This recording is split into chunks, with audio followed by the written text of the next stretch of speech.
할렐루야. 여러분, 오늘 하루도 승리하셨죠? 오늘도 이 말씀을 방송으로 듣는 여러분 모두에게 주님의 은총이 함께 하시기를 축복합니다. 저는 오늘 저녁 오순절 저녁기도 37번째 말씀을 주일날 본문이었던 사무엘상 10장 1절로 6절까지의 본문으로 부르심에 민감한 기도라는 제목으로 함께 말씀을 나누겠습니다. 여러분, 이 말씀 기억나시나요? 바로 초대 이스라엘 왕이었던 사울의 부르심에 대한 말씀이었습니다. 1절은 이렇게 시작되었습니다. 이에 사무엘이 기름병을 가져다가 사울의 머리에 붓고 입맞추며 이르되 여호와께서 내게 기름을 부으사 그의 기업의 지도자로 삼지 아니하셨느냐. 하나님은 사울만이 아니라 우리 모두를 택하셔서 기름 부으십니다. 그 기름 부으신 이유가 뭐냐? 그분의 기업의 지도자로, 그분의 기업을 우리에게 맡겨서 선한 청지기가 되어 잘 섬기고 하나님의 부유하심에 동참한 자가 되라고 하는 것이 목적인 것입니다. 그러므로 그 기업이 여러분 자신도 되고 여러분의 허락하신 자녀, 기업, 그리고 가정, 몸된 교회, 이 모든 것이 그분이 주신 기업일 것입니다. 기업은 유산이라고 했죠.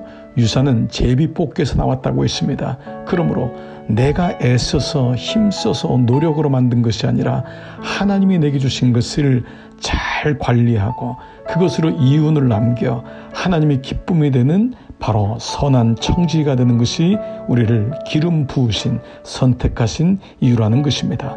오늘 이 말씀을 통해 우리는 세 가지에 민감해야 된다고 했습니다. 우리에게 주신 기업을 하나님의 영광으로 쓰임받기 위하여 세 가지의 날마다 하나님 주시는 부르심이 있습니다. 하나님의 소리입니다. 그러므로 기도는 우리가 하나님께 어떤 것을 요청하거나 요구하는 기도 이상으로 하나님이 주시는 그 부르심 소리에 민감한 것이죠. 세 가지 루트가 있다고 했습니다. 첫 번째 무엇이었죠? 그렇습니다. 우리의 상실이나 우리의 빼앗김 혹은 연약함, 무너짐이 오히려 주님의 부르심으로 우리는 인식하는 것입니다. 기도의 사람은 이것을 잘 압니다. 낙심하거나 실패하는 것으로 멈추지 아니하고 앞나기를 잃어버린 것이 오히려 사무엘을 만나고 하나님의 기름 부음 받으시는 사건까지 감을 아는 것입니다. 그러므로 기도하는 사람은 여러분 실패가 실패로 끝나지 않습니다. 오히려 그 실패 속에 상실 속에서 하나님의 일하심을 장차 구원이 어떻게 이루어질 것을 보는 것입니다.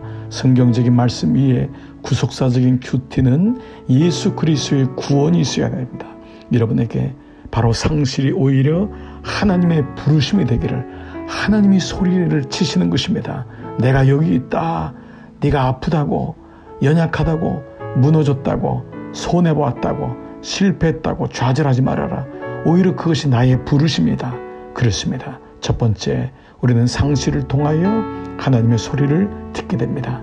여러분, 빼앗겼을 때, 잃어버렸을 때 오히려 기도의 자리에 나가시기를 축복합니다. 두 번째는 하나님의 사람들을 통해서 주님의 부르심은 이어집니다. 오늘도 여러분이 이 말씀을 하나님이 말씀을 통하여, 목회자를 통하여, 나의 속원들을 통하여, 나의 부모님들, 나의 배우자를 통하여 주시는 하나님 말씀으로 여기는 사람은 하나님의 음성을 듣습니다. 그러나 아무리 얘기해도 그것을 들리지 않는 사람은 결국 하나님의 사람들을 주어도 그 축복을 누리지 못하는 것과 마찬가지입니다.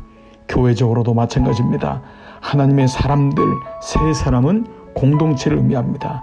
교회에서 계속해서 여러분에게 말씀을 드리고 그리고 제자 훈련을 받게 하고 양육하게 하고 기도의 자리로 초청하는 것, 큐티로 새벽 큐티로 함께하는 것은 하나님의 음성을 들으라고 하는 초청인 것입니다. 여러분, 이 교회와 하나님의 사람들, 공동체와 주님의 몸된 교회, 여러분 주변에 있는 사람들을 귀하게 여기십시오. 하나님이 그 사람들을 통해서 말씀하십니다. 그러므로 기도하는 사람은 늘 하나님의 사람들의 음성에 귀를 기울입니다. 세 번째는 하나님의 성령의 충만함으로 사울은 하나님의 음성을 들었던 것입니다. 예배를 드리면서 기도하면서 하나님 앞에 나갈 때마다 성령께서 우리와 동행하시기 때문에 하나님의 영이 임하여 우리로 하여금 변하게 하십니다. 속사람이 날로 새로워지게 하고 우리에게는 깨달음을 주고 말씀에 대한 인식이 들어오게 되면서 성령과 동행하게 됩니다. 성령이 충만함은 그래서 우리에게 하나님 주시는 가장 명확한 음성인 것입니다. 예배를 통하여 성령의 음성을 듣고 함께 기도하다가 성령의 음성을 듣고 찬양하다가 성령의 음성을 듣고 말씀을 듣다가 그 마음에 성령님의 두드리시는 소리를 듣는 것입니다. 그러므로 기도하는 사람은 세 가지 루트를 기억합니다. 그는 잃어버린 상실을 통하여 하나님의 음성을 듣습니다. 기도하는 사람은 하나님의 사람들과 공동체를 통해서 하나님의 음성을 듣습니다.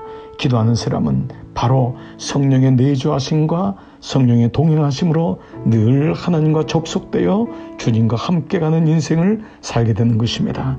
오늘 한 날도 이 은혜로 여러분 기도의 자리로 나가시기를 바랍니다. 기도할 때 하나님께서 말씀하십니다. 민감하게 하십니다. 여러분에게 하나님의 은총이 함께 하시기를 축복합니다. 함께 기도의 자리로 나가시겠습니다.